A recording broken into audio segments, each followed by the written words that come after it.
A co-founder of the social news and entertainment website Reddit has been found dead. He certainly was a prodigy, although he never kind of thought of himself like that. He was totally unexcited about starting businesses and making money.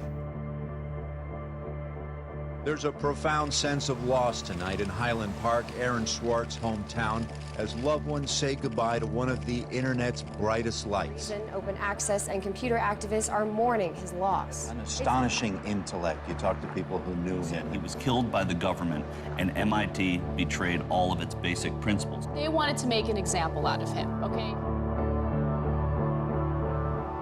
Governments have an insatiable desire to control. He was potentially facing 35 years in prison and a $1 million fine. Raising questions of prosecutorial zeal, and I would say even misconduct.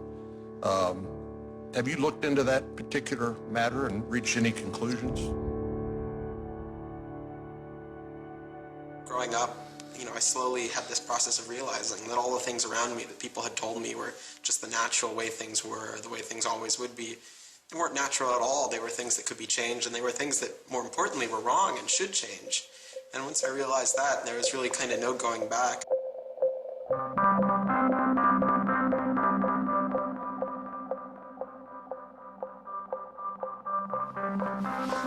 Welcome to Story Reading Time. The name of the book is Paddington at the Fair.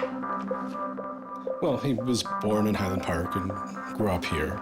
Aaron came from a family of 3 brothers, all extraordinarily bright. So we were all, not the best behaved children and, 3 boys running around all the time, causing trouble. Hey, no. Aaron, what? But I've come to the realization Aaron learned how to learn at a very young age. 1, 2, 3, 4, 5, 6, 7, 8, 9, 10. Knock, knock. Who's there?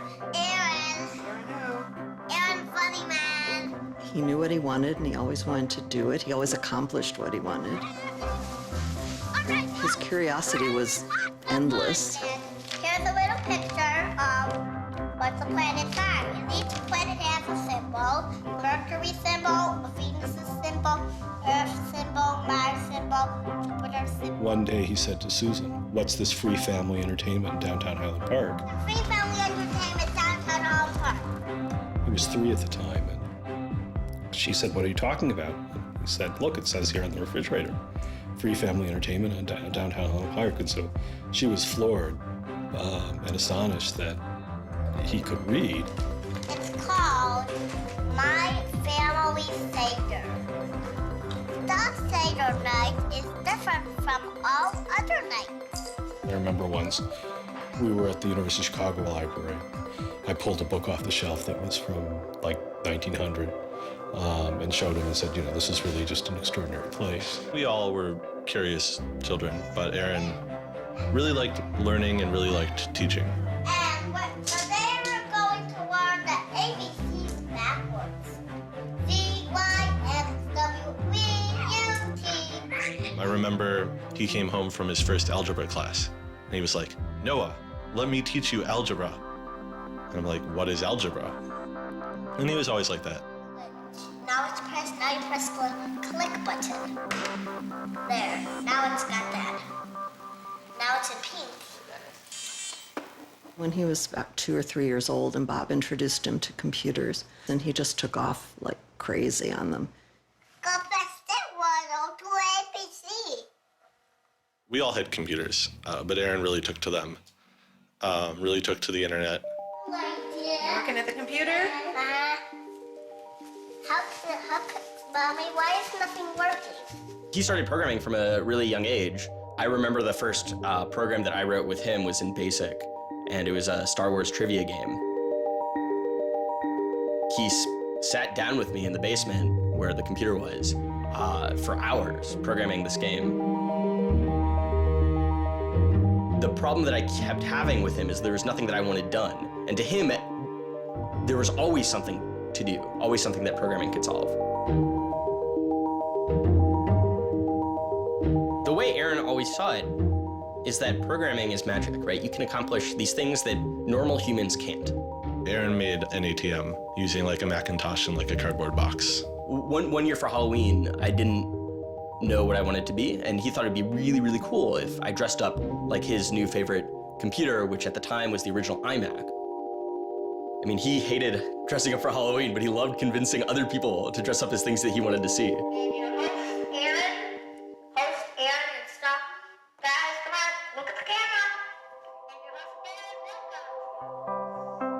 He made this website called The Info, where people can just fill in information. Like, I'm sure someone out there knows all about gold leafing. Why don't they write about that on this website? And then other people could come at a later point and read that information and edit the information if they thought it was bad. Not too dissimilar from Wikipedia, right?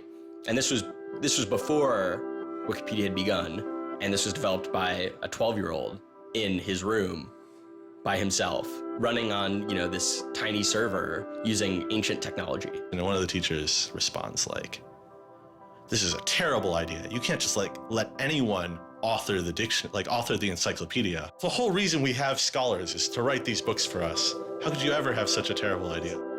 Me and my other brother would be like, "Oh, yeah, Wikipedia is cool, but we had that in our house like 5 years ago." Aaron's website, theinfo.org, wins a school competition hosted by the Cambridge-based web design firm Ars Digita. We all went to Cambridge for when he won the Ars Digita Prize. And, we had no clue what Aaron was doing. It was obvious that the prize was really important. Aaron soon became involved with online programming communities, then in the process of shaping a new tool for the web.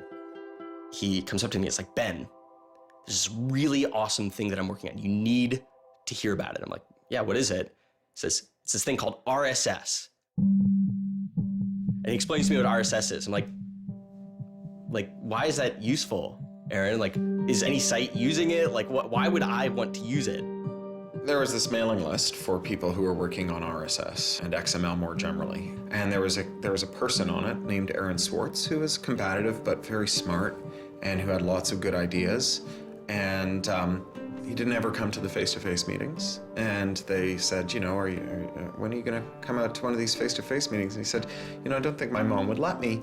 I'm 14, I just turned 14. And so their first reaction was, well, this colleague we've been working with all year was 13 years old while we were working with him, and he's only 14 now. And their second reaction was, Christ, we really want to meet him. That's extraordinary. He was part of the committee that drafted RSS. What he was doing was to help build the plumbing for modern hypertext. And the piece that he was working on, RSS, was a tool that you can use to get summaries of things that are going on in other web pages. Most commonly, you would use this for a blog. You might have 10 or 20 people's blogs you want to read. You use their RSS feeds, these summaries of what's going on those other pages, to create a unified list of all the stuff that's going on. Aaron was really young, but he understood the technology and he saw that it was imperfect and looked for ways to help make it better.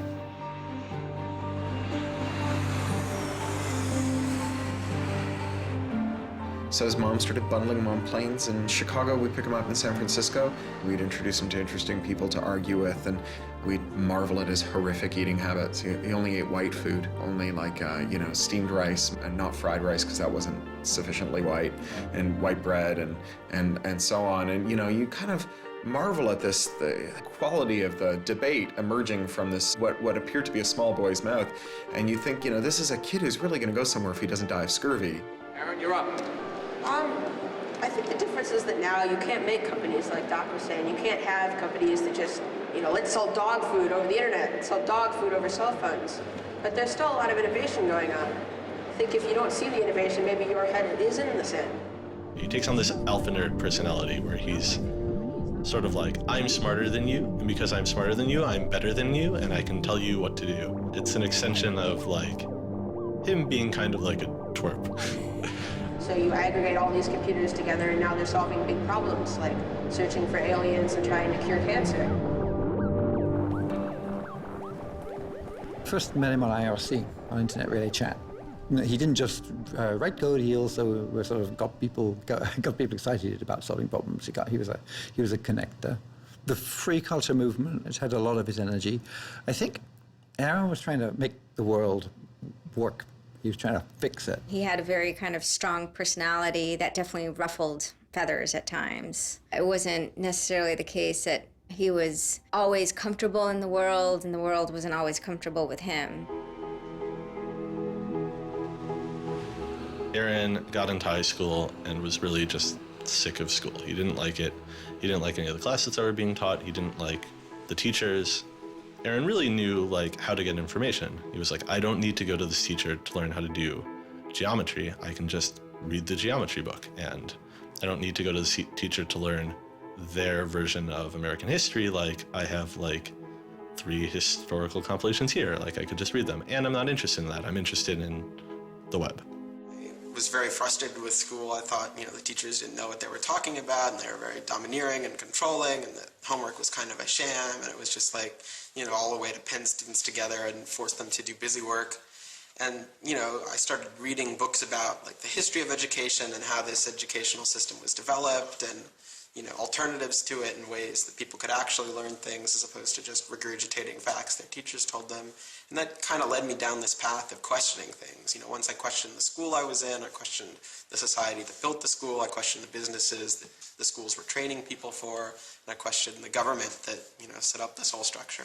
One of the things he was most passionate about was copyright, especially in those early days. Copyright has always been something of a burden on the publishing industry and on readers, but it wasn't an excessive burden. It was a reasonable institution to have in place to make sure that people got paid. What Aaron's generation experienced was the collision between this antique copyright system and this amazing new thing we were trying to build, the internet and the web. These things collided, and what we got was chaos. He then met Harvard law professor Lawrence Lessig, who was then challenging copyright law in the Supreme Court. A young Aaron Swartz flew to Washington to listen to the Supreme Court hearings. I am Aaron Swartz, and I'm here to listen to see the Eldred argument. Why did you fly out here from Chicago and come all this way to see the Eldred argument? That's a more difficult question. See the Eldred. Because I don't know. It's very exciting to see the Supreme Court, especially such a prestigious case as this one.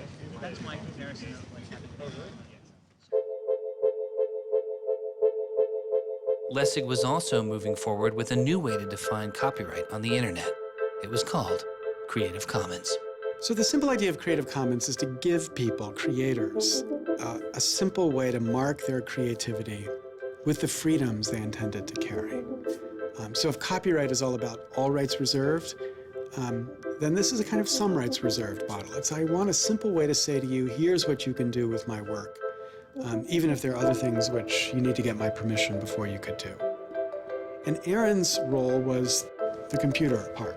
How do you architect the licenses so they would be simple and understandable and expressed in a way that machines could process it? And people are like, why do you have this, 15-year-old kid writing the specifications for the Creative Commons? Don't you think that's a huge mistake? And Larry's like, the biggest mistake we would have is not listening to this kid. He barely is not even tall enough to get over the podium, and it wasn't these movable podiums, so it was this embarrassing thing where once he put his screen up, nobody could see his face. When you come to our website here, and you go to choose license, it gives you this list of options, it explains what it means, and you fill out 3 simple questions. Do you want to require attribution? Do you want to allow commercial uses of your work? Do you want to allow modifications of your work? I was floored, just completely flabbergasted that these adults regarded him as an adult. And Aaron stood up there in front of a whole audience full of people and just started talking about the platform that he'd created for Creative Commons. And they were all listening to him. I was sitting at the back thinking, he's just a kid. Why are they listening to him? But they did. Well, I don't think I comprehended it fully. Though critics have said it does little to ensure artists get paid for their work, the success of Creative Commons has been enormous. Currently on the website Flickr alone, over 200 million people use some form of Creative Commons license. He contributed through his technical abilities, and yet it was not simply a technical matter to him. Aaron often wrote candidly in his personal blog. I think deeply about things, and I want others to do likewise. I work for ideas and learn from people. I don't like excluding people. I'm a perfectionist, but I won't let that get in the way of publication.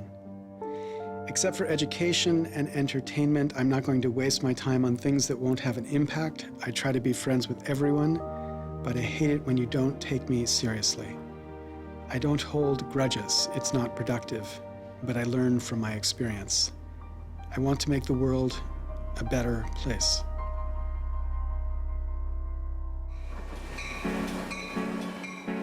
In 2004, Swartz leaves Highland Park and enrolls in Stanford University. He had had ulcerative colitis, which was very troubling, and we were concerned about him taking his medication. He got hospitalized, and he would take this cocktail of pills every day. And one of those pills was a steroid, which stunted his growth and made him feel different from many of the other students. Aaron, I think, shows up at Stanford ready to do scholarship and finds himself in effectively a babysitting program for overachieving high schoolers who, in 4 years, are meant to become, captains of industry and one percenters. And I think it just made him bananas. In 2005, after only 1 year of college, Swartz was offered a spot at a new startup incubation firm called Y Combinator, led by Paul Graham. And he's like, hey, I have this idea for a website. And Paul Graham likes him enough and says, yeah, sure. So Aaron drops out of school, moves to this apartment. So this used to be Aaron's apartment when he moved here. I have vague memories of my father telling me how difficult it was to get a lease because Aaron had no credit and he dropped out of college. Aaron lived in what's now the living room, and some of the posters are left over from when Aaron lived here. And then the library. There are more books, but a lot of them are Aaron's. Aaron's Y Combinator site was called Infogami, a tool to build websites.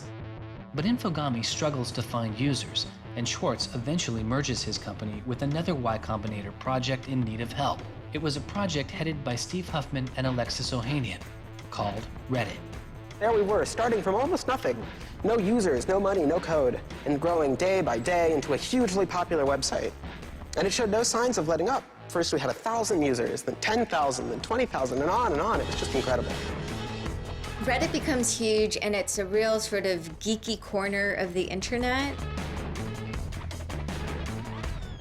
There's a lot of humor, there's a lot of art, and there's just people who flock to the site and make that site the main site they go to every morning to get their news. Reddit kind of just borders on chaos at some level. So on the one hand, it's a place where people discuss news of the day, technology, politics, and issues. And yet there is a lot of kind of not safe for work material, offensive material. There's some subreddits where trolls find a welcome home. And so in that sense, Reddit has been kind of home to controversy as well. It kind of sits on that edge of chaos. Reddit catches the attention of the corporate magazine giant Condé Nast, who makes an offer to buy the company. Some large amount of money, large enough that my dad was getting bugged with questions about how do I store this money? Like a lot of money. Like a lot of money. Probably more than $1 million, but I don't actually know. And he is how old at the time? 19, 20. So it was in this apartment. They sat around on what predated these couches, hacking on Reddit. And when they sold Reddit, they threw a giant party and then all flew out to California the next day and left the keys with me. It was funny, he just sold a startup, so we all kind of presumed he was the richest person around, but he said, oh no, I'll take this tiny little shoebox-sized room. That's all I need. It was barely larger than a closet. The idea of him spending his money on fancy objects just seems so implausible. He explains it's I like living in apartments, so I'm not going to spend a lot of money on a new place to live. I'm not going to buy a mansion. And I like wearing jeans and a t-shirt, so I'm not going to spend any more money on clothes. So like, it's, you know, really no big deal.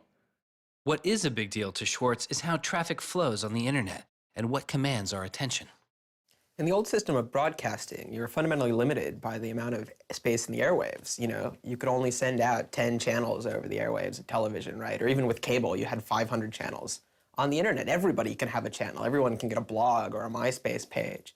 Everyone has a way of expressing themselves.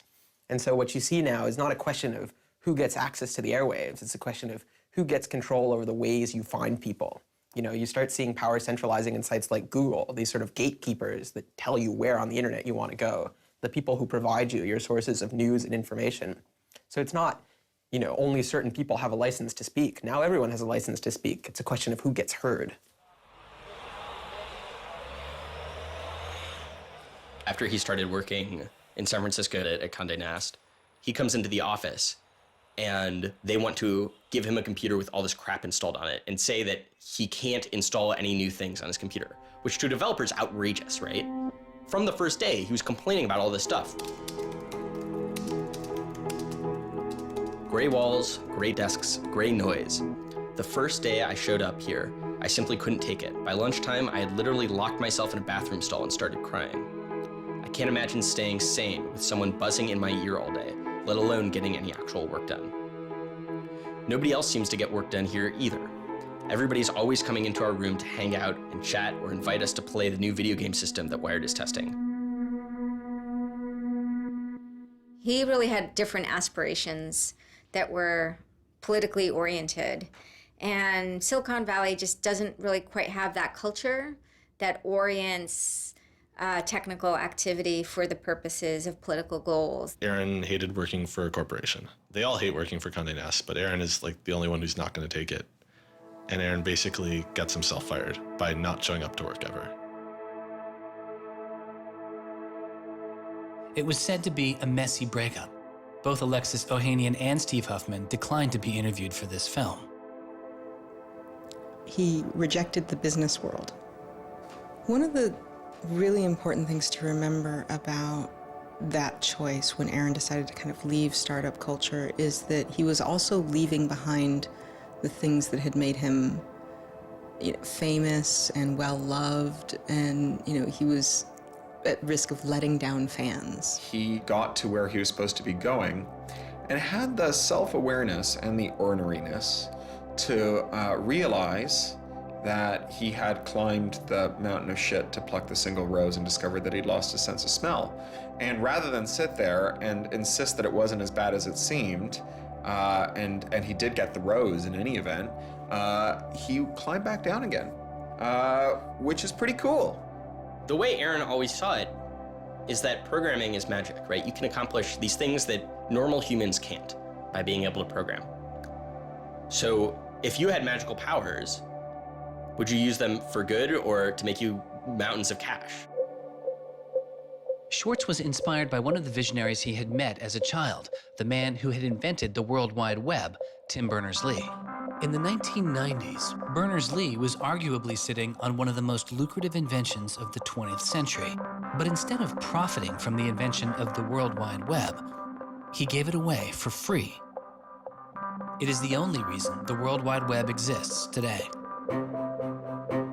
Aaron is certainly deeply influenced by Tim. Tim is certainly a very prominent early internet genius who doesn't in any sense cash out. He's not at all interested in how he's going to figure out how to make $1 billion.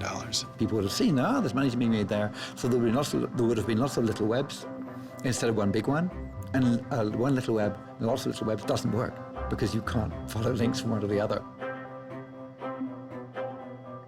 You know, you had to have the critical mass for this thing was the entire planet. So it's not going to work unless the whole planet can get on board.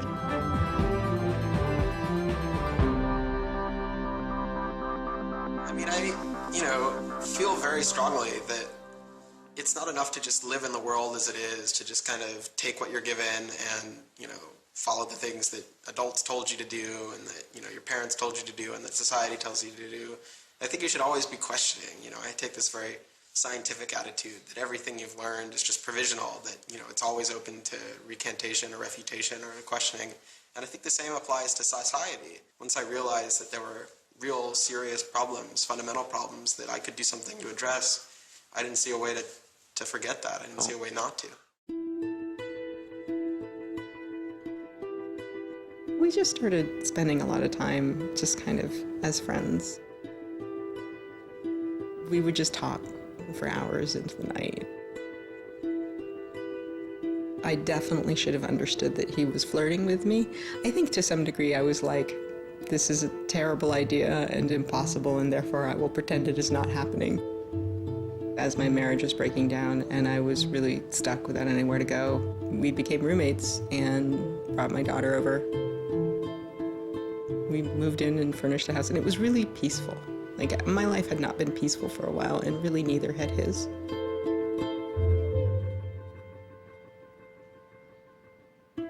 We were extremely close from the beginning of our romantic relationship. We were in constant contact, but we're both really difficult people to deal with.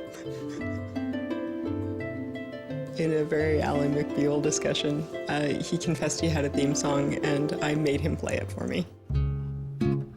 It was Extraordinary Machine by Fiona Apple. I think it was just that sense of kind of being a little bit embattled that the song has. And it also had like this hopefulness to it. By foot it's a slow climb, but I'm good at being uncomfortable, so I can't stop changing all the time. Because in many ways, Aaron was tremendously optimistic about life. Even when he didn't feel it, he could be tremendously optimistic about life. Extraordinary machine. What are you doing? Flickr has video now. Swartz threw his energy into a string of new projects involving access to public information, including an accountability website called watchdog.net and a project called the Open Library.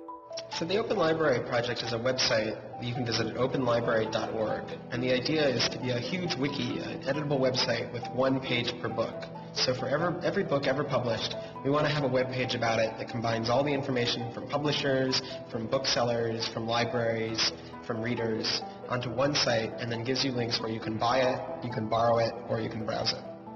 I love libraries. You know, I'm the kind of person who goes to a new city and immediately seeks out the library. So that's the dream of Open Library, is building this website where both you can leap from book to book, from person to author, from subject to idea, go through this vast tree of knowledge that's been embedded and lost in big physical libraries, that's hard to find, that's not very well accessible online, is really important because books are a cultural legacy. You know, books are the place people go to write things down, and to have all that swallowed up by one corporation is kind of scary. How can you bring public access to the public domain? It may sound obvious that you'd have public access to the public domain, but in fact, it's not true. So the public domain should be free to all, but it's often locked up. There's often, guard cages. It's like having a national park, but with a moat around it and gun turrets pointed out in case somebody might want to actually come and enjoy the public domain. One of the things Aaron was particularly interested in was bringing public access to the public domain. This is one of the things that got him into so much trouble. I had been trying to get access to federal court records in the United States. What I discovered was a puzzling system called PACER, which stands for Public Access to Court Electronic Records. I started Googling, and that's when I ran across Carl Malamud.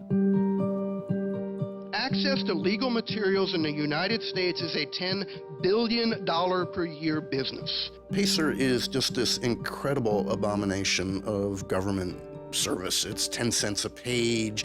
It's this most brain-dead code you've ever seen. You can't search it. You can't bookmark anything. You got to have a credit card.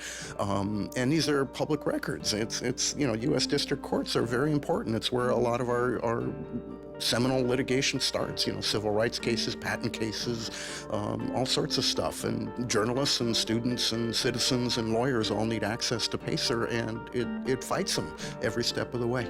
People without means can't see the law as readily as people that have that gold American Express card. It's a poll tax on access to justice. You know, the law is the operating system of our democracy, and you have to pay to see it. You know, that's not much of a democracy. They make about $120 million a year on the PACER system, and it doesn't cost anything near that, according to their own records. In fact, it's illegal. The E-Government Act of 2002 states that the courts may charge only to the extent necessary in order to reimburse the costs of running PACER.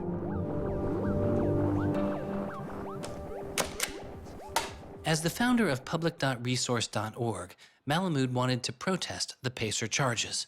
He started a program called the PACER Recycling Project, where people could upload PACER documents they had already paid for to a free database so others could use them. The PACER people were getting a lot of flack from Congress and others about public access.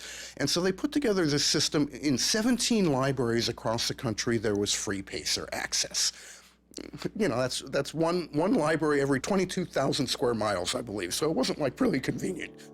I encouraged volunteers to join the so-called thumb drive corps and download docs from the public access libraries, upload them to the PACER recycling site. People take a thumb drive into one of these libraries and they download a bunch of documents and they send them to me. And nothing, I mean, it was just a joke. In fact, when you clicked on Thumb Drive Core, there was a Wizard of Oz, you know, the Munchkins singing, so a little video clip came up. We represent the lollipop, yeah. But of course, I get this phone call from Steve Schultz and Aaron saying, gee, we'd like to join the Thumb Drive Core. Around that time, I ran into Aaron at a conference. This is something that really has to be a collaboration between a lot of different people. So I approached him and I said, hey, I'm thinking about an intervention on the PACER problem. Schultz had already developed a program that could automatically download PACER documents from the trial libraries. Swartz wanted to take a look. So I showed him the code. And I didn't know what would come next, but as it turns out, over the course of the next few hours at that conference, he was off sitting in a corner, improving my code, recruiting a friend of his that lived near one of these libraries to go into the library and to begin to test his improved code, at which point the folks at the courts realized something's not going quite according to plan. And data started to come in and come in and come in, and soon there were 760 gigabytes of PACER docs, about 20 million pages. Using information retrieved from the trial libraries, Swartz was conducting massive, automated parallel downloading of the PACER system. He was able to acquire nearly 2.7 million federal court documents, almost 20 million pages of text. Now, I'll grant you that 20 million pages had perhaps exceeded the expectations of the people running the Pilot Access Project, but surprising a bureaucrat isn't illegal. Aaron and Carl decided to go talk to the New York Times about what happened. They also caught the attention of the FBI, who began to stake out Schwartz's parents' house in Illinois.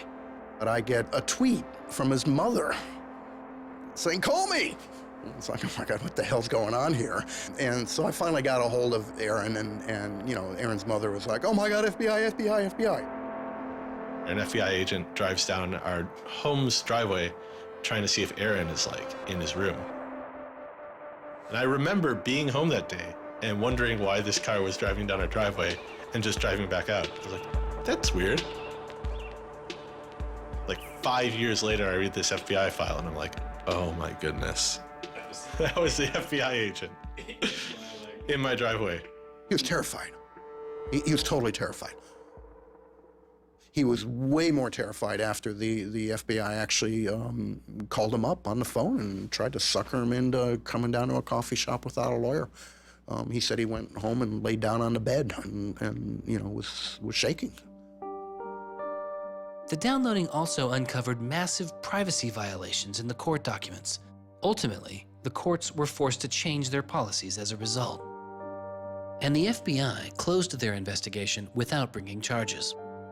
To this day, I find it remarkable that anybody, even at the most remote podunk field office of the FBI, thought that a fitting use for taxpayer dollars was investigating people for criminal theft on the grounds that they had made the law public. How can you call yourself a lawman and think that there can possibly be anything wrong in this whole world with making the law public? Aaron was willing to put himself at risk for the causes that he believed in. Bothered by wealth disparity, Swartz moves beyond technology and into a broader range of political causes.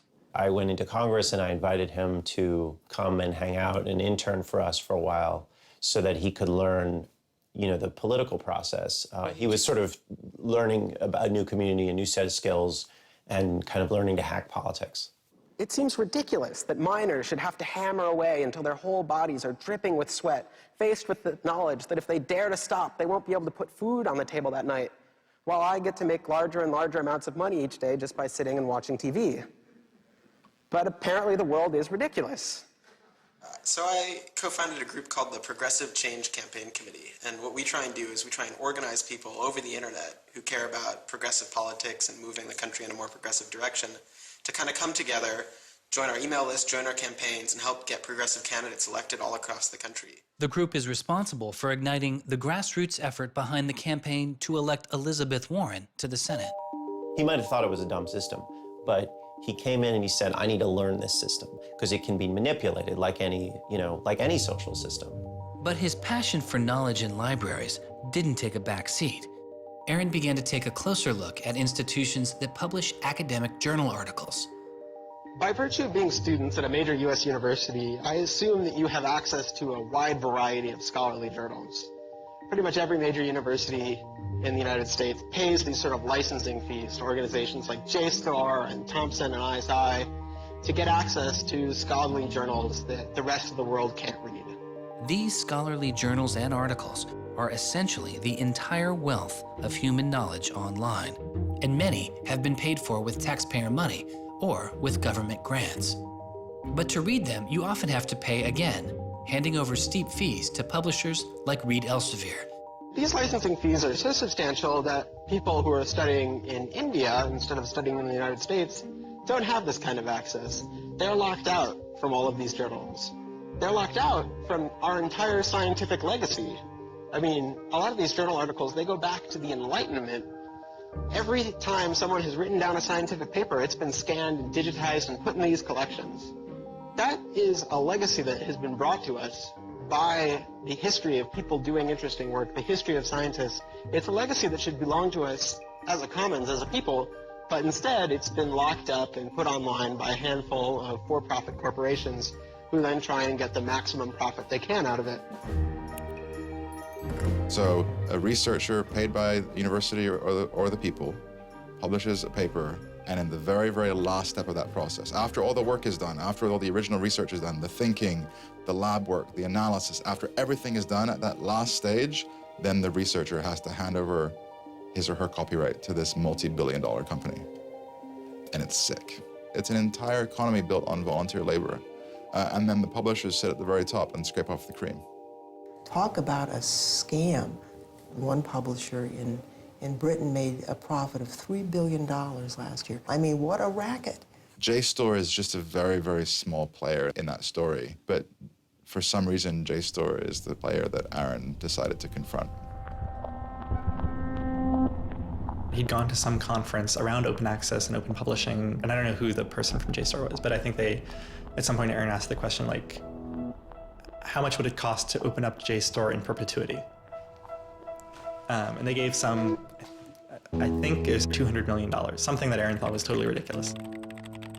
Working on a fellowship at Harvard, he knew users on MIT's famously open and fast network Nextdoor had authorized access to the riches of JSTOR. Swartz saw an opportunity. You have a key to those gates. And with a little bit of shell script magic, you can get those journal articles. On September 24th, 2010, Swartz registered a newly purchased Acer laptop on the MIT network under the name Gary Host. The client name was registered as Ghost Laptop. He doesn't hack JSTOR in the traditional sense of hacking. The JSTOR database was organized, so it was completely trivial to figure out how you could download all the articles in JSTOR because it was basically numbered. It was basically, / number article 444,024, then 25, then 26. He wrote a Python script called keepgrabbing.py, which was like keep grabbing one article after another. The next day, Ghost Laptop begins grabbing articles, but soon the computer's IP address is blocked. For Swartz, it's barely a bump in the road. He quickly reassigns his computer's IP address and keeps downloading. Well, JSTOR and MIT take a number of steps to try to interfere with this when they notice that this is happening. And when the more modest steps don't work, then at a certain stage, JSTOR just cuts off MIT from having access to the JSTOR database. So there's this kind of cat and mouse game around getting access to the JSTOR database. Aaron, ultimately, obviously, is the cat because he has more technical capability than the JSTOR database people do in defending them. And eventually, there was an unlocked supply closet in the basement of one of the buildings. And he went, instead of going through Wi-Fi, he went down there and he just plugged his computer directly into the network and just left it there with an external hard drive downloading these articles to the computer. Unknown to Swartz, his laptop and hard drive had been found by authorities. They didn't stop the downloads. Instead, they installed a surveillance camera. They found the computer in this room in the basement of an MIT building. They could have unplugged it. They could have waited for the guy to come back and said, dude, what are you doing? You know, cut it out. Who are you? And they could have done all that kind of stuff, but they didn't. What they wanted to do was film it to gather evidence to make a case. That's the only reason you film something like that.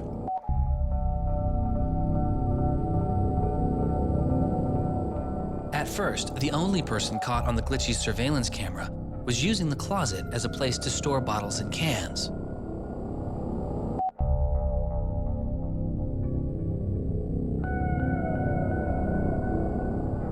But days later, it caught Swartz.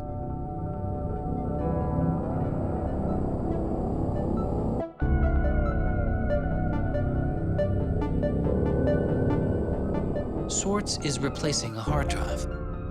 He takes it out of his backpack, leans out of frame for about 5 minutes, and then leaves.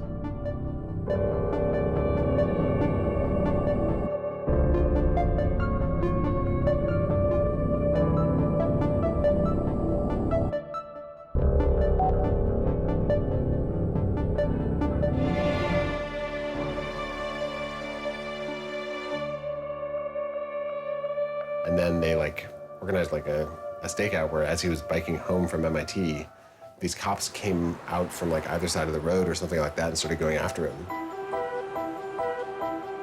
He describes that he was pressed down and assaulted by the police.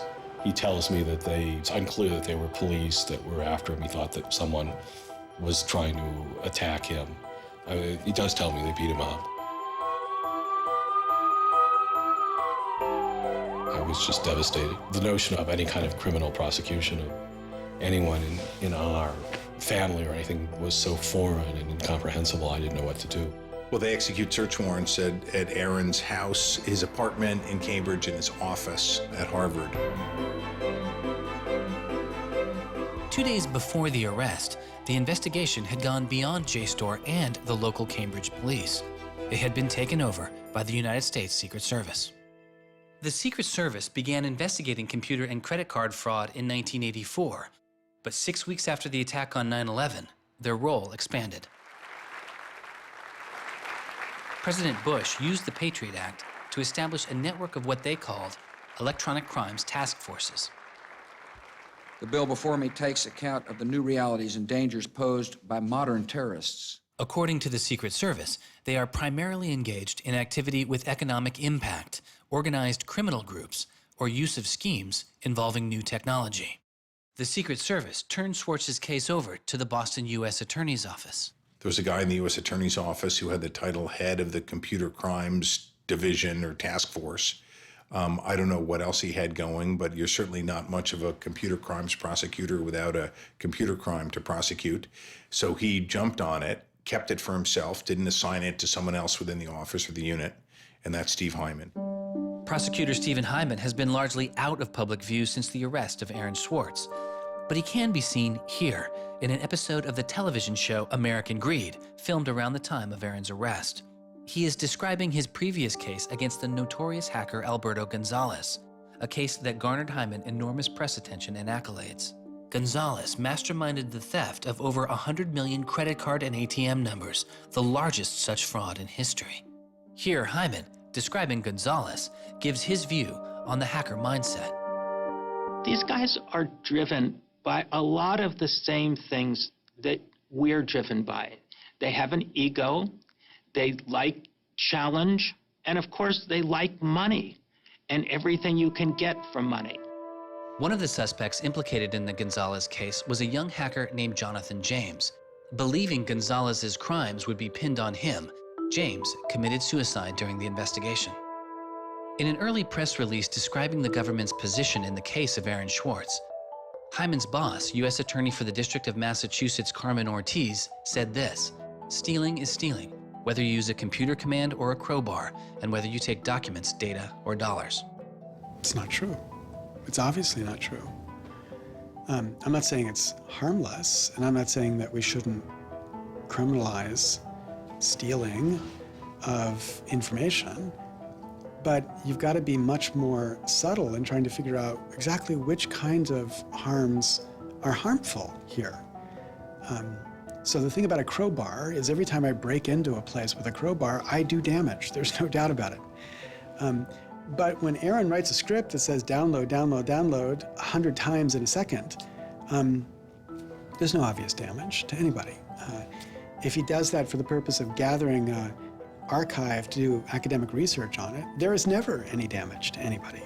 He wasn't stealing, he wasn't selling what he got or giving it away. He was making a point, as far as I could tell. The arrest took its toll on Swartz. He just wouldn't talk about it.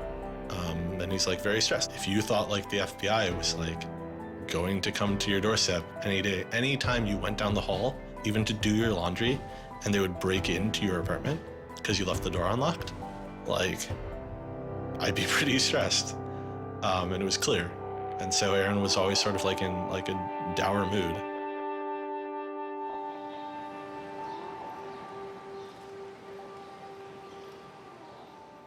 He wouldn't give off any sensitive information about his whereabouts during this time because he was so afraid that the FBI would be waiting for him. It was a time of unprecedented social and political activism. Time magazine would later name as their 2011 Person of the Year, the protester. There was a kind of hotbed of hacker activity going on. WikiLeaks had released a trove of diplomatic cables. Manning had been under arrest at the time. It was unknown whether he was the source of the leak. Anonymous, which is a kind of protest ensemble that has a lot of hackers in its ranks, were going on various sprees of sorts. If you compare that to what he did, his stuff should have been left behind for MIT and JSTOR to deal with in a kind of private, professional manner. It should have never gotten the attention of the criminal system. It just didn't belong there.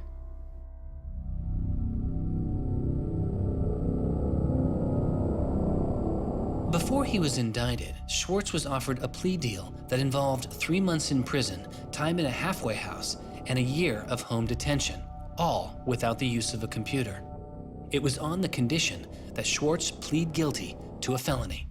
Here we are. We have no discovery, no evidence whatsoever about what the government's case is, and we have to make this immense decision where the lawyer is pushing you to do this, the government is giving you a non-negotiable demand, and you're told that your likelihood of prevailing is small, So whether you're guilty or not, you're better off taking the deal. Boston has its own computer crimes division.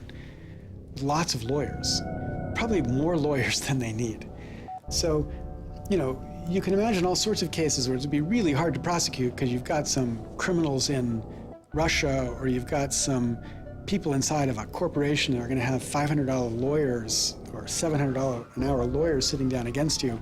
And then you've got this case with this kid, which is pretty easy to prove that he did something, and he's already marked himself as a troublemaker with the FBI, so why not go as tough as you can in here against that guy? It's good for you, the prosecutor. It's good for the Republic because you're fighting all those terrorist types. I was so scared. I was so scared of having my computer seized. I was so scared of going to jail because of my computer being seized. I had confidential material from sources from my previous work on my laptop. And that is above all my priority, is to keep my sources safe. I was so scared of what was going to happen to Ada.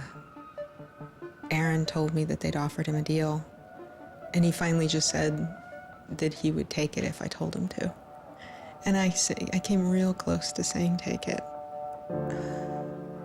He had developed like serious political aspirations in the intervening time between when, that moment when he ended that entrepreneurial startup life and begun this new life that had come to this political activism.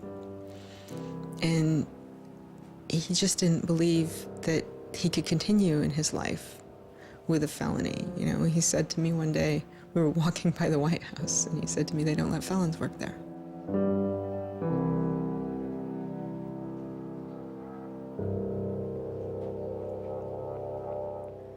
And he really wanted that to be his life.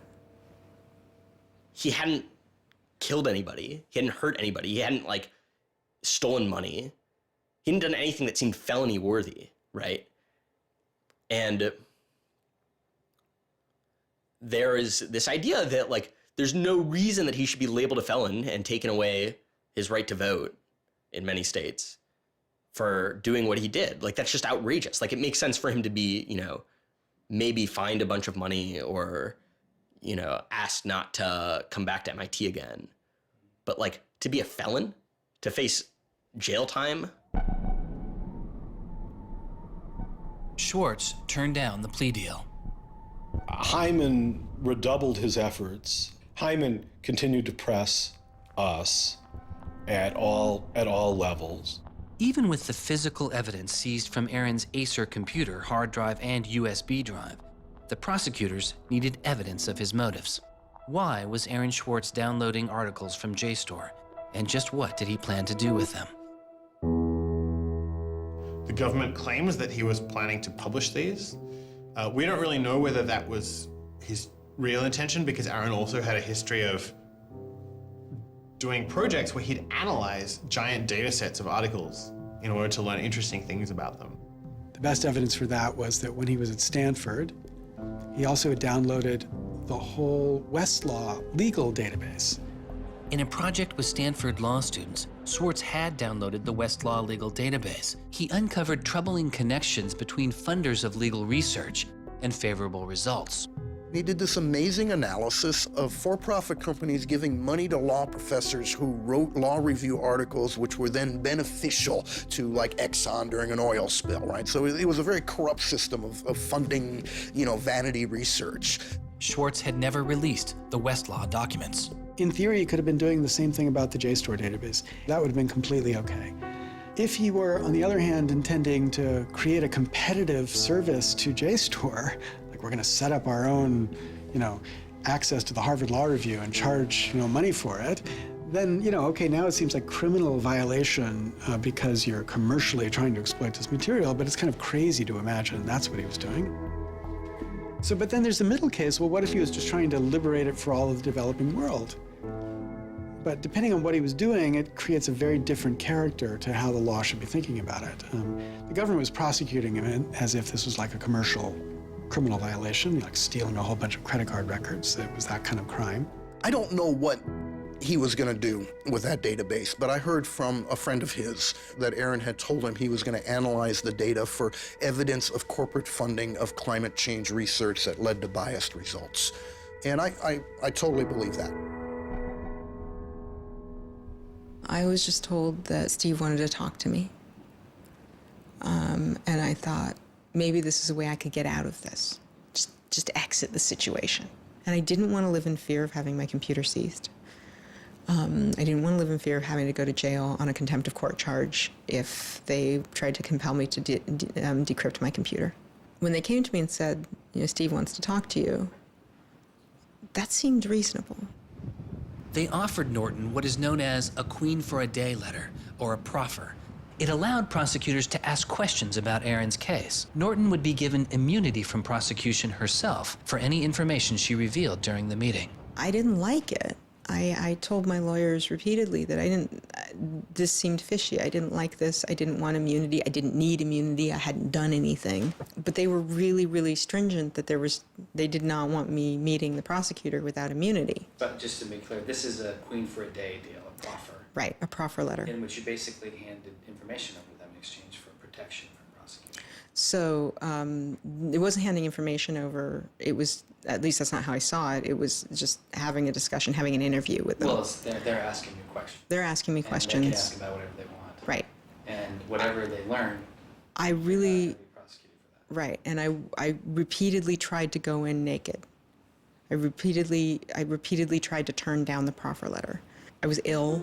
I was being pressured by my lawyers. I was confused. I was not doing well by this point. I was depressed and I was scared and I didn't understand the situation I was in.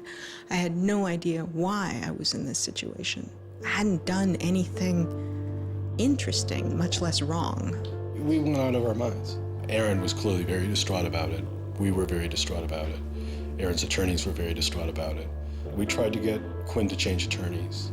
I was very unused to being in a room with large men, well-armed, that are continually telling me I'm lying and that I must have done something. I told them that this thing that they were prosecuting wasn't a crime. I told them that they were on the wrong side of history. I used that phrase. I said, you're on the wrong side of history.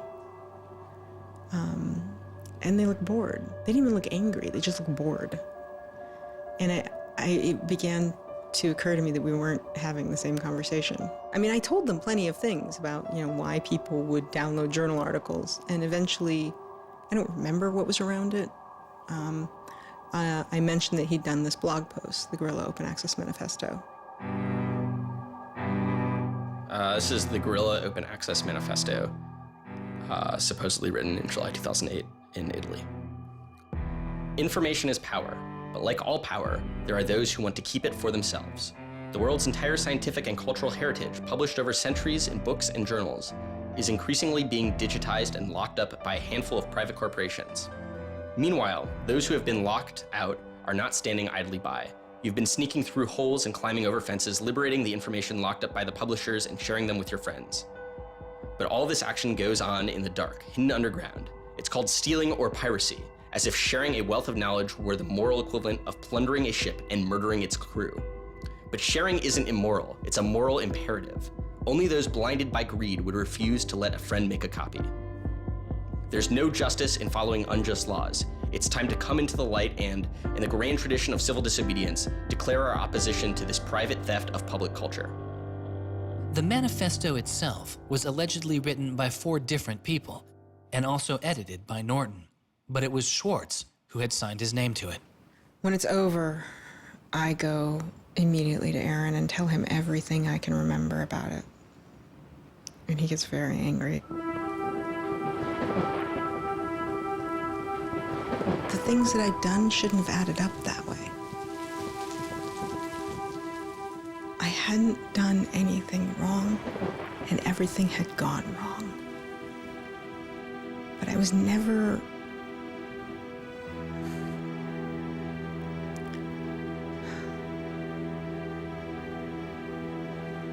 I'm still angry. I'm still angry that you can try your best with these people to do the right thing, and they will turn everything against you, and they will hurt you with anything they can. And in that moment, I regret that I said what I did. But my much larger regret is that we have settled for this, that we are okay with this, that we are okay with a justice system that tries to game people into little traps so they can ruin their lives. So yeah, I wish I hadn't said that, but I am much, much angrier that this is where I am. That this is what we as a people think is okay. They used every method that I think they could think of to get her to provide information which would be unhelpful to Aaron and helpful to the prosecution of Aaron. Right. But you know, I don't think she had information that was helpful to the government. Months go by as Swartz's friends and family await a looming indictment. In the meantime, Swartz was becoming a go-to expert on a series of internet issues. To you then, do you think that the internet is something that should be considered a human right and something that the government cannot take away from you? Yes, definitely. I mean, this notion that national security is an excuse to shut down the internet, that's exactly what we heard in Egypt and Syria and all these other countries. And so, yeah, it's true. Sites like WikiLeaks are going to be putting up some embarrassing material about what the U.S. government does, and people are going to be organizing to protest about it and try and change their government. You know, and that's a good thing. That's what all these First Amendment rights of free expression, of freedom of association are all about. And so the notion that we should try and shut those down, I think, just goes against very basic American principles. The principle, I think, is one that our founding fathers would have understood. If the internet had been around back then, instead of putting post offices in the Constitution, they would have put ISPs. Well, it's definitely interesting to see how... Swartz meets activist Terence Steinbrickner Kaufman, and the two begin to date. We need a massive global public outcry. If there's no massive global public outcry, it won't create any change. You know, 4 people in this city should cause a massive global public outcry. You know, we need a petition signer. Without telling her specifics, he warned her he was involved in something he called simply the bad thing. And I had sort of crazy theories, like that he was having an affair with Elizabeth Warren or something. I speculated both Hillary Clinton and Elizabeth Warren, actually, but so sometime in probably late July, Aaron called me, and I happened to pick up, and he said, you know, the bad thing might be in the news tomorrow. Do you want me to tell you, or do you want to read about it in the news? And I said, well, I want you to tell me. And he said, well, I've been arrested for downloading too many academic journal articles, and they want to make an example out of me. And I was like, that's it? That's the big fuss? Really? Like, it just doesn't sound like a very big deal. On July 14th, 2011, federal prosecutors indict Swartz on 4 felony counts. He gets indicted on the same day that like 2 people in England who are part of LulzSec get arrested, and like a few other real hackers. And Aaron is just like someone who kind of looks like a hacker, enough that they can like, you know, put his head on a stake and like put it on the gates. Aaron went to surrender, and they arrested him. They then strip searched him, took away his shoelaces, took away his belt, and left him in solitary confinement. The District of Massachusetts United States Attorney's Office released a statement saying Swartz faces up to 35 years in prison, to be followed by 3 years of supervised release, restitution, forfeiture, and a fine of up to $1 million. He is released on $100,000 bail. The same day, the primary victim in the case, JSTOR, formally drops all charges against Swartz and declines to pursue the case. JSTOR, they weren't our friends, they weren't helpful or friendly to us, but they also were just kind of like, we're not part of this. JSTOR and their parent company, Ithaca, also sidestepped requests to talk with this film. But at the time, they released a statement saying it was the government's decision whether to prosecute, not JSTOR's. And so it's our belief that with that, the case will be over. That we should be able to get Steve Hyman to drop the case or settle it in some rational way. And the government refused. Why? Well, because I think they wanted to make an example out of Aaron. And they said they wanted to, the reason why they wouldn't move on requiring a felony conviction and jail time was that they wanted to use this case as a case of for deterrence. They told us that. They told you that? Yes.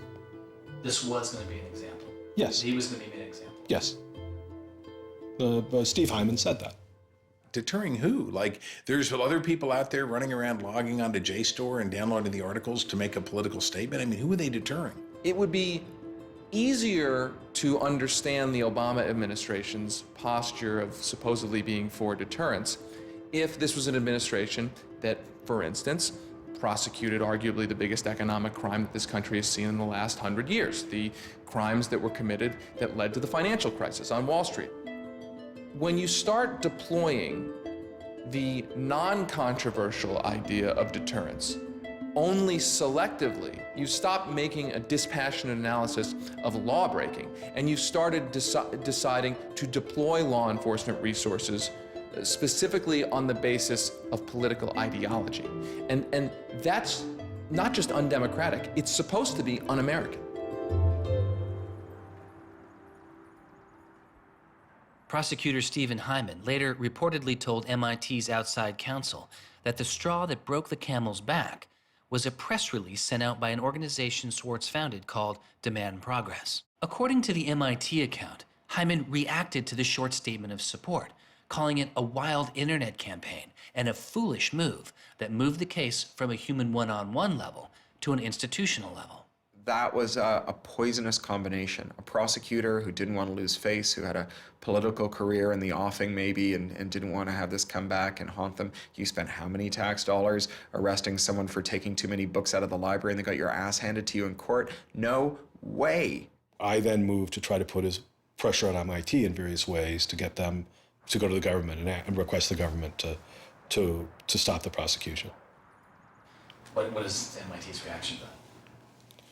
There doesn't seem to be any reaction from MIT at that point.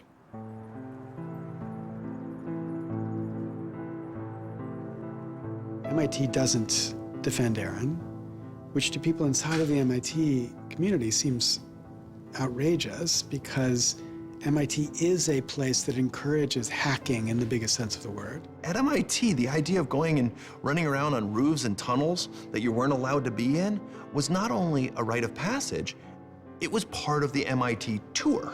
And lockpicking was a winter course at MIT.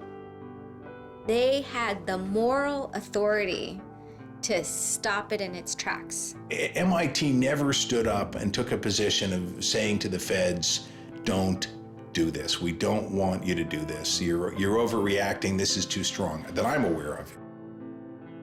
They acted kind of like any corporation would. They helped the government. They didn't help us unless they felt they had to, and they never tried to stop it. MIT declined repeated requests to comment, but they later released a report saying they attempted to maintain a position of neutrality and believed Hyman and the U.S. Attorney's Office did not care what MIT thought or said about the case. MIT's behavior seemed really at odds with the MIT ethos, right? You could argue that MIT turned a blind eye and that was okay for them to do. But taking that stance, taking that neutral stance in and of itself was taking a pro-prosecutor stance. If you look at Steve Jobs and Steve Wozniak, they started by selling a blue box, which was a thing designed to defraud the phone company. If you look at Bill Gates and Paul Allen, they initially started their business by using computer time at Harvard, which was pretty clearly against the rules. The difference between Aaron and the people I just mentioned is that Aaron wanted to make the world a better place. He didn't just want to make money. Swartz continues to be outspoken on a variety of internet issues. You know, the reason the internet works is because of the competitive marketplace of ideas. And what we need to be focusing on is getting more information about our government, more accessibility, more discussion, more debate. But instead, it seems like what Congress is focused on is shutting things down. Aaron thought he could change the world just by explaining the world very clearly to people. Flame can literally control your computer and make it spy on you. Welcome, Aaron. Good to have you back on the show here. You know, just like spies used to in olden days put microphones and tap what people were saying, now they're using computers to do the same things. Swartz's political activity continues, his attention turning to a bill moving through Congress designed to curb online piracy. It was called SOPA. Activists like Peter Eckersley saw it as an enormous overreach, threatening the technical integrity of the internet itself. And one of the first things I did was to call Aaron. I said, can we do a big online campaign against this? This isn't a bill about copyright. It's not? No, he said. It's a bill about the freedom to connect. Now I was listening. And he thought about it for a while and then said yes. And he went and founded Demand Progress. Demand Progress is an online activism organization. We've got around 1.5 million members now, but started in the fall of 2010. Aaron was one of the most prominent people in a community of people who helped lead organizing around social justice issues at the federal level in this country. SOPA was the bill that was intended to curtail online piracy of music and movies, but what it did was basically take a sledgehammer to a problem that needed a scalpel. If passed, the law would allow a company to cut off finances to entire websites without due process, or even to force Google to exclude their links. All they needed was a single claim of copyright infringement. It pitted the titans of traditional media against a new and now far more sophisticated remix culture. It makes everyone who runs a website into a policeman. And if they don't do their job of making sure nobody on their site uses it for anything that's even potentially illegal, the entire site can get shut down without even so much as a trial. This was over the top. I mean, this was a catastrophe. This bill poses a serious threat to speech and civil liberties for all who use the internet. There were only a handful of us who said, look, we're not for piracy either, but it makes no sense to destroy the architecture of the internet, the domain name system, and so much that makes it free and open in the name of fighting piracy. And Aaron got that right away. The freedoms guaranteed in our Constitution, the freedoms our country had been built on, would be suddenly deleted. New technology, instead of bringing us greater freedom, would have snuffed out fundamental rights we'd always taken for granted. And I realized that day, talking to Peter, that I couldn't let that happen. When SOPA was introduced in October 2011, it was considered inevitable. Our strategy when it first came out was to hopefully slow the bill down, maybe weaken it a little bit, but even we didn't think that we would be able to stop this bill. Having worked in Washington, what you learn is that typically in Washington, the legislative fights are fights between different sets of corporate moneyed interests. They're all duking it out to pass legislation. And the fights that are the closest are when you have one set of corporate interests against another set of corporate interests, and they're financially equally matched in terms of campaign contributions and lobbying. Those are the closest ones. The ones that aren't even fights, typically, are ones where all the money is on one side, all the corporations are on one side, and it's just millions of people on the other side. I haven't seen anything like PIPA and SOPA in all my time in public service. There were more than 40 United States senators on that bill as co-sponsors. So there were already a long, long way to getting the 60 votes to have it clear all the procedural hoops. Even I began to doubt myself. It was a rough period. Swartz and Demand Progress were able to marshal enormous support, using traditional outreach combined with commonly used voice over IP to make it very easy for people to call Congress. I've never met anybody else who was able to operate at his level, both on the technological side and on the campaign strategy side. Millions of people contacted Congress and signed anti-SOPA petitions. Congress was caught off guard. There was just something about watching those clueless members of Congress debate the bill, watching them insist they could regulate the internet and a bunch of nerds couldn't possibly stop them. I am not a nerd. I'm just not enough of a nerd. Maybe we ought to ask some nerds what this thing really does. Let's have a hearing, bring in the nerds. Really? Nerds? You know, I think actually the word you're looking for is experts. To enlighten you so your laws don't backfire, break the internet. We use the term geek, but we're allowed to use that because we are geeks. The fact that it got as far as it did without them talking to any technical experts reflects the fact that there is a problem in this town. I'm looking for somebody to come before this body and testify in a hearing and say, this is why they're wrong. There used to be an office that provided science and technology advice, and members could go to them and say, help me understand XYZ. And Gingrich killed it. He said it was a waste of money. Ever since then, Congress has plunged into the dark ages. I don't think anybody really thought that SOPA could be beaten, including Aaron. I think it was worth trying, but it didn't seem winnable. And I remember maybe a few months later, I remember him just turning to me and being like, I think we might win this. And I was like, that would be amazing. Calls to Congress continue. When the domain hosting site GoDaddy becomes a supporter of the bill, tens of thousands of users transferred their domain names in protest. Within a week, a humbled GoDaddy reverses their position on SOPA. When the Congress people that supported the record and movie industries realized that there was this backlash, they kind of scaled the bill back a little bit. You could see the curve happening. You could see that that our arguments were starting to resonate. It was like Aaron had been striking a match and it was being blown out. Striking another one was being blown out. And finally he'd managed to catch enough kindling that the flame actually caught, and then it turned into this roaring blaze. On January 16th, 2012, the White House issued a statement saying they didn't support the bill. And then this happened. I'm a big believer that we should be dealing with issues of piracy, and we should deal with them in a serious way. But this bill is not the right bill.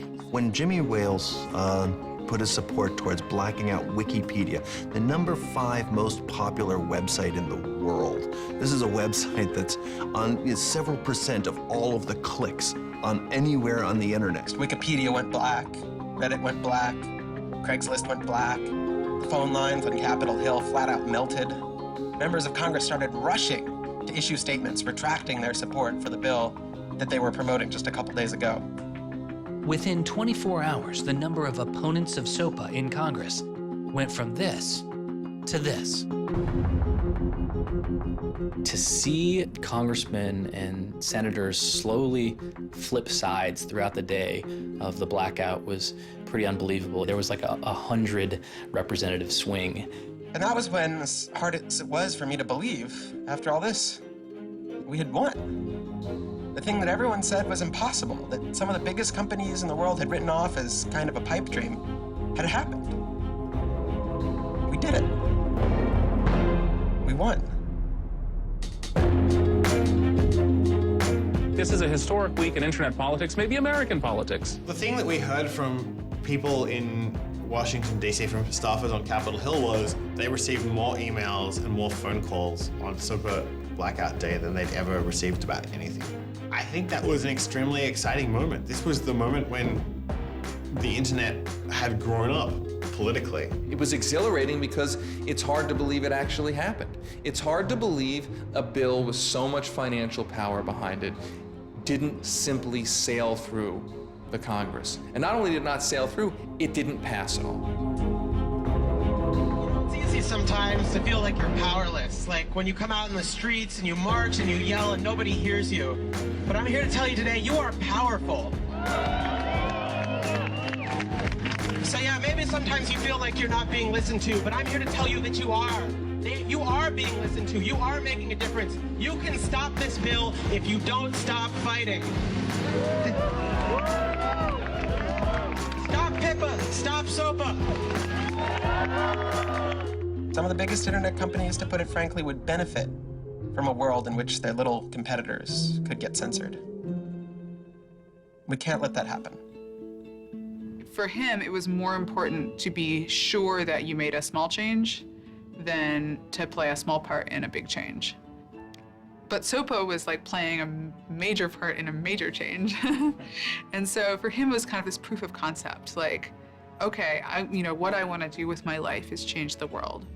I think about it in this really scientific way of like, I'm measuring my impact. And this shows that it's possible, right? That the thing that I want to do with my life is possible. I have proved that I can do it, that I, Aaron Swartz, can change the world. For a guy who never really thought he had done much, which was Aaron,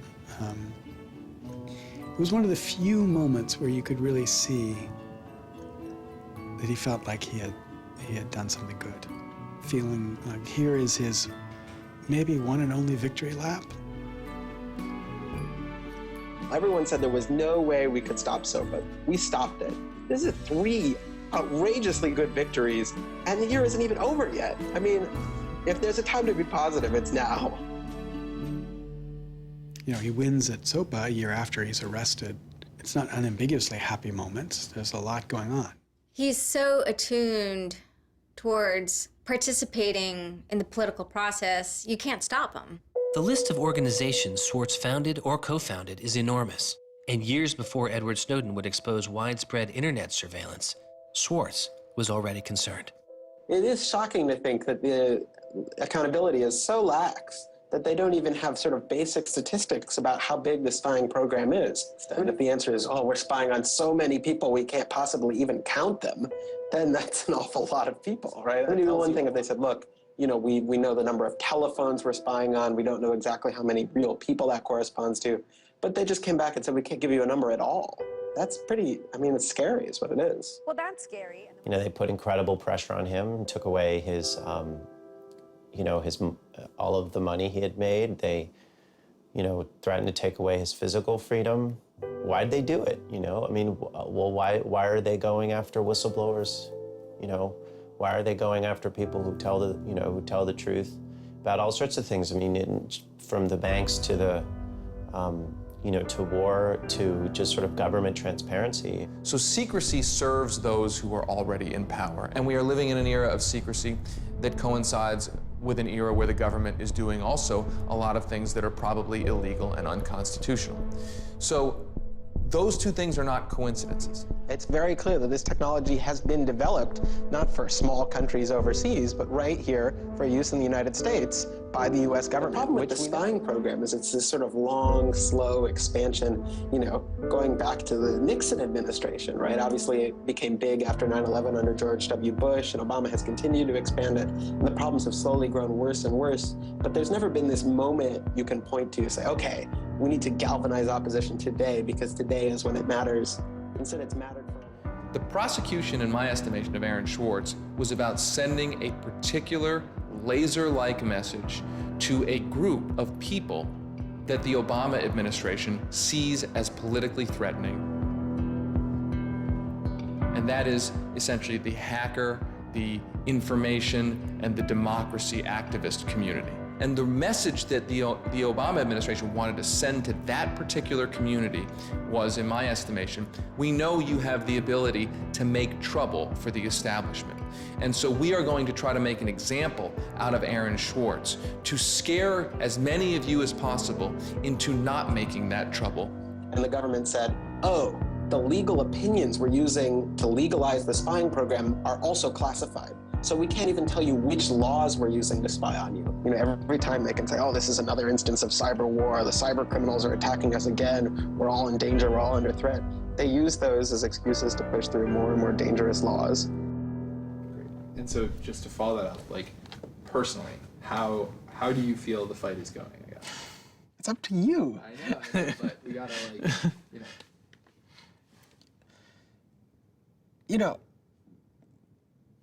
there's sort of these two polarizing perspectives, right? Everything is great. The internet has created all this freedom and liberty and everything's going to be fantastic. Or everything is terrible. The internet has created all these tools for cracking down and spying and, you know, controlling what we say. And the thing is, both are true, right? The internet has done both. And both are kind of amazing and astonishing. And which one will win out in the long run is up to us. It doesn't make sense to say, oh, one is doing better than the other. You know, they're both true. And it's up to us which ones we emphasize and which ones we take advantage of, because they're both there and they're both always going to be there.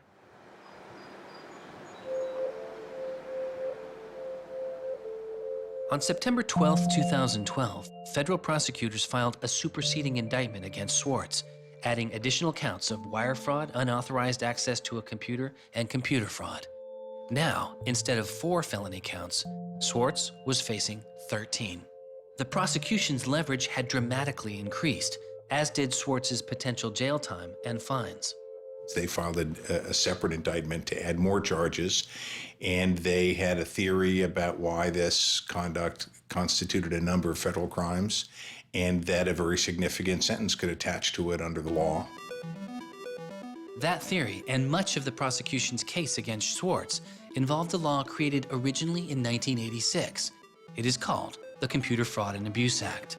The Computer Fraud and Abuse Act was inspired by the movie War Games with Matthew Broderick, which is a great movie. I have you now. In this movie, a kid gets the ability through the magic of computer networks to launch a nuclear attack. That's not actually possible, and it certainly wasn't possible in the 80s, but apparently this movie scared Congress enough to pass the original Computer Fraud and Abuse Act. This is a law that's just behind the times. For example, that penalizes terms of service kinds of arrangements. You can have something like eHarmony or Match.com, and somebody sort of inflates their own personal characteristics, and all of a sudden, depending on the jurisdiction and the prosecutors, they could be in a whole host of troubles. We all know what terms of use are. Most people don't read them, but not abiding by their terms could mean you are committing a felony. The website terms of service often say things like, be nice to each other, or don't do anything that's improper. The idea that the criminal law has anything to say about these kinds of violations, I think strikes most people as crazy. The examples get even more crazy. Until it was changed in March of 2013, the terms of use on the website of Hearst's 17 magazine said you had to be 18 in order to read it. I would say that the way the CFA has been interpreted by the Justice Department, we are probably all breaking the law. Vague and prone to misuse, the CFAA has become a one-size-fits-all hammer for a wide range of computer-related disputes. Though not the only factor in his case, 11 of the 13 charges against Swartz involved the Computer Fraud and Abuse Act. The question why hangs over much of the story of Aaron Swartz. Just what was motivating the government, and what would their case have been? The Department of Justice declined requests for answers, but Professor Oren Kerr is a former prosecutor who has studied the case. So I think I come about this case from a different direction than other people on a number of reasons. I was a federal prosecutor at the Justice Department for 3 years before I started teaching. The government came forward with an indictment based on what crimes they thought were committed, just as a purely lawyers matter, looking at the precedents, looking at the statute, looking at the history, looking at the cases that are out there so far. I think it was a fair indictment based on that. You can debate whether they should have charged this case. There's just a lot of disagreement. Some people are on the open access side, some people are not. I think the government took Swartz's guerrilla open access manifesto very seriously. And I think they saw him as somebody who was committed as a moral imperative to breaking the law to overcome a law that Swartz saw as unjust. And in a democracy, if you think a law is unjust, there are ways of changing that law. There's going to Congress, as Swartz did so masterfully with SOPA. Or you can violate that law in a way to try to nullify that law. And I think what was driving the prosecution was the sense that Swartz was committed not just to breaking the law, but to really making sure that law was nullified, that everyone would have access to the database in a way that you couldn't put the toothpaste back into the tube. It would be done, and Swartz's side would win. There's a big disagreement in society as to whether that is an unjust law, and ultimately that's a decision for the American people to make, working through Congress. And then the second problem is, I think, we're still trying to figure out what's the line between less serious offenses and more serious offenses. We're now entering this different environment of computers and computer misuse, and we don't yet have a really strong sense of exactly what these lines are. So we're just working that out. This is a poor use of prosecutorial discretion. The hammer that the Justice Department has to scare people with it just gets bigger and bigger and bigger. And so most people just, you can't roll the dice with your life like that. Should we tap somebody's phone? Should we film them? Should we turn somebody and get them to testify against these other people? That's how federal agents and prosecutors think. They build cases, they make cases. Swartz was caught in the gears of a brutal criminal justice system that could not turn back. a machine that has made America the country with the highest rate of incarceration in the world. We have in this country allowed ourselves to be captured by the politics of fear and anger. And anything we're afraid of, like the future of the internet and access, and anything we're angry about instinctively creates a criminal justice intervention. And we've used jail, prison, and punishment to resolve a whole host of problems that historically were never seen as criminal justice problems. The impulse to threaten, indict, prosecute, which is part of what has created this debate and controversy over online access and information on the internet, is very consistent with what we've seen in other areas. The one difference is that the people who are usually targeted and victimized by these kinds of criminal and carceral responses are typically poor and minority. Swartz's isolation from friends and family increased. He had basically stopped working on anything else, and the case was, in fact, like taking over sort of his whole life. One of Aaron's lawyers apparently told the prosecutors that he was emotionally vulnerable and that was something that they really needed to keep in mind so that they knew that. It was weighing on him very heavily. He did not like having his actions and his movements restricted in any way. And the threat of jail, which they pounded him with a lot, was terrifying to him. Completely exhausted his financial resources, and it cost us a lot of money also, and he raised a substantial amount of money. So it was, it was in the millions of dollars. The legal defense Yes, was in millions. yes. Yeah, I think he didn't want to be a burden to people. I think that was a factor. Like, I have my normal life, and then I have this shitty thing I have to deal with. And I try to keep the two of them as separate as possible. But they were just beginning to blur together, and everything was becoming shitty. Swartz faced a tough choice that was only getting tougher. Do you admit guilt and move on with your life, or do you fight a broken system? With his legal case, the answer was simple. He rejects the final plea deal, and a trial date is set. Aaron was resolute that he didn't want to knuckle under and accept something that he didn't believe was fair, but I also think he was scared.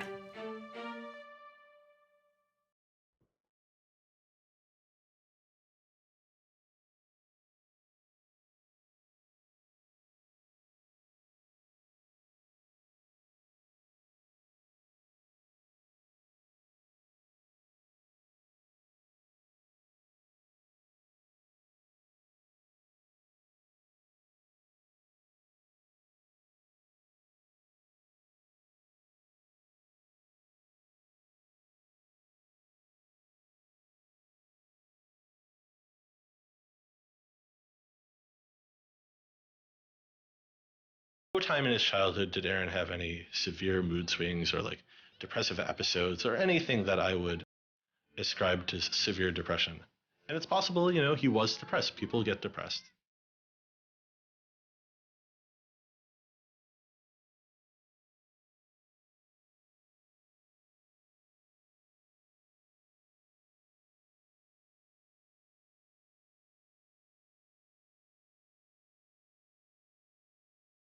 He was brittle in a lot of ways. Things were a lot harder for him than for a lot of people. It was part of his brilliance, too.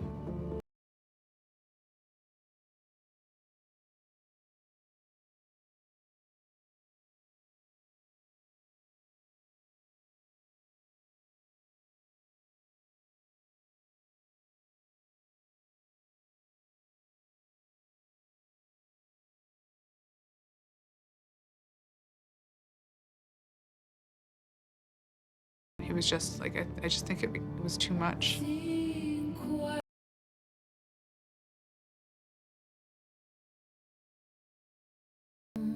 I got a phone call late at night.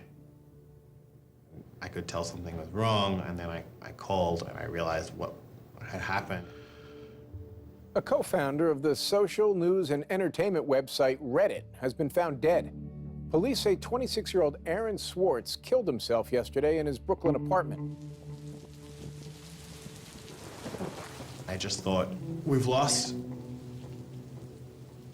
one of the most creative minds of our generation. It was like the whole world fell apart at that moment.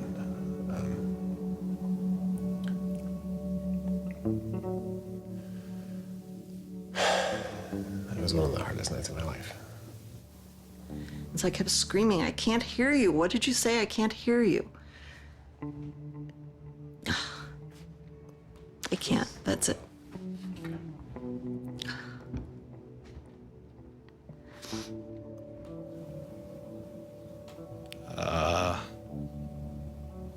Yeah, none of it made any sense. And really still doesn't. I was so frustrated, angry.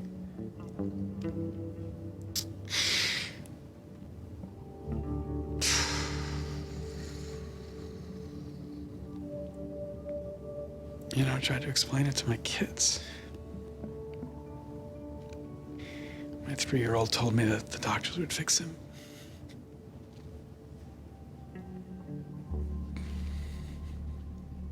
I've known lots of people who've died, but I've never lost anybody like this. Because everybody feels, and I do too, there's so much we could have more to do. Like, I just didn't know he was there. I didn't know this was what he was suffering, and he was part of me. And I just wanted it to not be real. And then I just looked at his Wikipedia page and I saw the end date.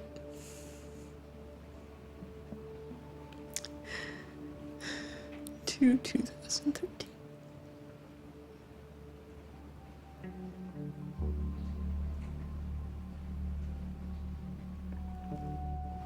Aaron is dead.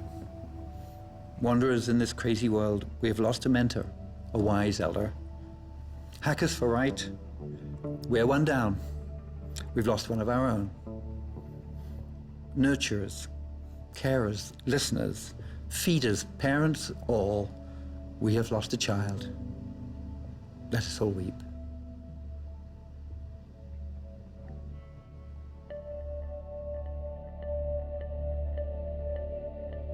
my first thought was, well, what if nobody even notices? Because it wasn't clear to me how salient he was.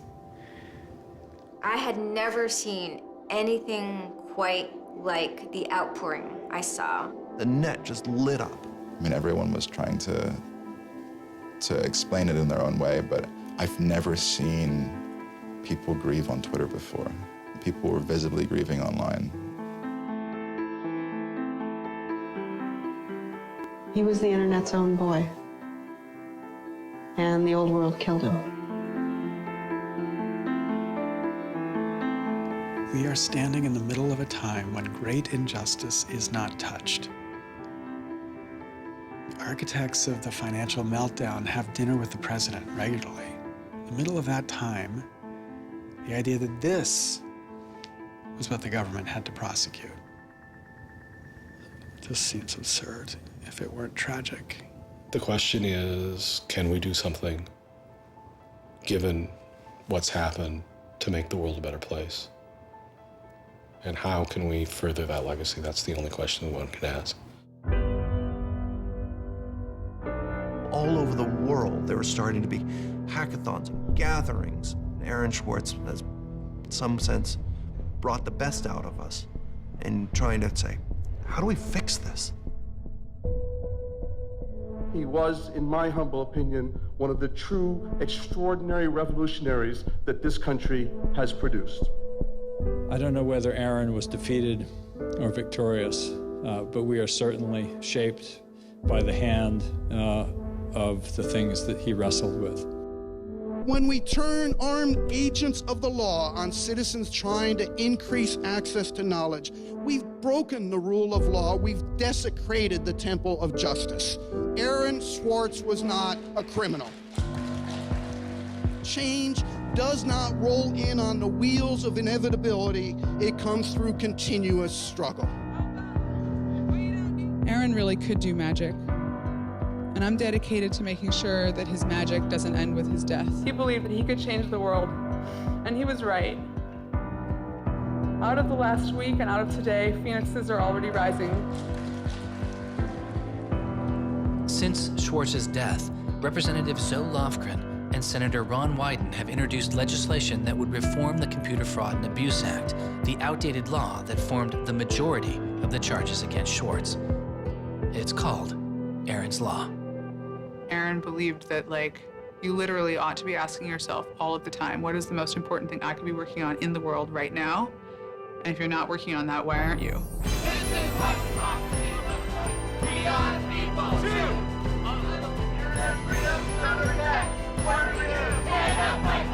Internet freedom is under attack. What do we do? Hey, hey, go home. Conroy Keys has got to go. Hey, hey. I wish we could change the past, but we cannot. But we can change the future, and we must. We must do so for Aaron. We must do so for ourselves. We must do so to make our world a better place, a more humane place, a place where justice works and access to knowledge becomes a human right.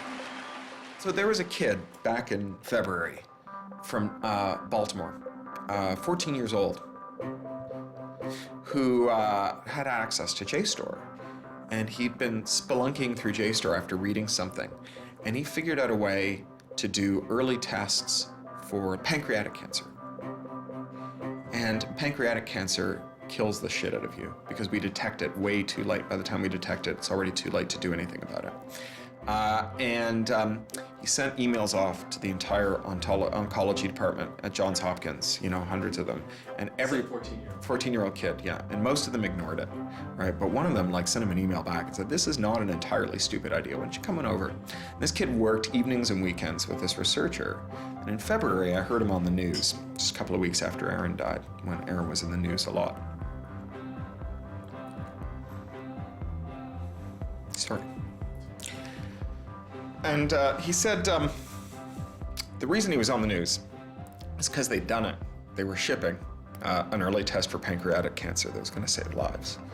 And he said, this is why what Aaron did was so important. Because you never know, right? This truth of the universe is not only something that policymakers use to figure out, you know, what the speed limit should be. It's where the thing that's going to keep, you know, your kid from dying of pancreatic cancer comes from. And without access, the person who might come up with the thing that's got your number on it may never find that answer. He slept so well, he didn't fall out of bed once, not even when he dreamed he was back on the spacecraft. Very good, Aaron. Very good. Yay, Aaron. Okay, now it's song time.